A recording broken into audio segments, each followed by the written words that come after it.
In this podcast, we want to talk about the pattern recognition. It's very important to understand that for humanity to have this property in its mind, it's a foundation for the others. I mean, the human beings. Why? You need to understand this, your memory and your intelligence. You need your memory to remember. You need your intelligence to analyze.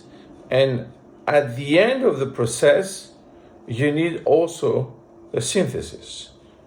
So when you have to work in this field, it's very important to imagine that you need, in fact, like a strategic mix.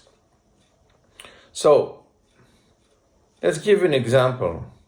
It's always a beautiful event to study the scores of Bach and to recognize in them some of the patterns of Vivaldi. Why? Because we can say that it's a codification inside the oblivion of something which is robust. So we can see in the score something that if Bach wasn't there, it would be impossible to have this information. So he took some information,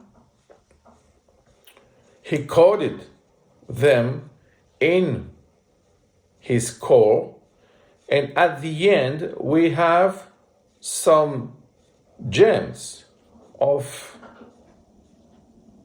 Vivaldi inside the score of Bach.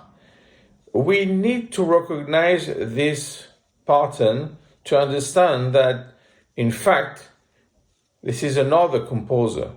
So it's important to imagine that in this structure, there is a substructure which is constituted by those patterns, and in fact, it's a way to keep memory and to codify this memory in the natural oblivion to get at the end of the process what? Something which is robust. Why? Because it's in fact a salvation. It's in fact a way to rebirth. And that's why it's so important to keep in mind that pattern recognition is a way to have something new from something old, but always a little bit different due to time.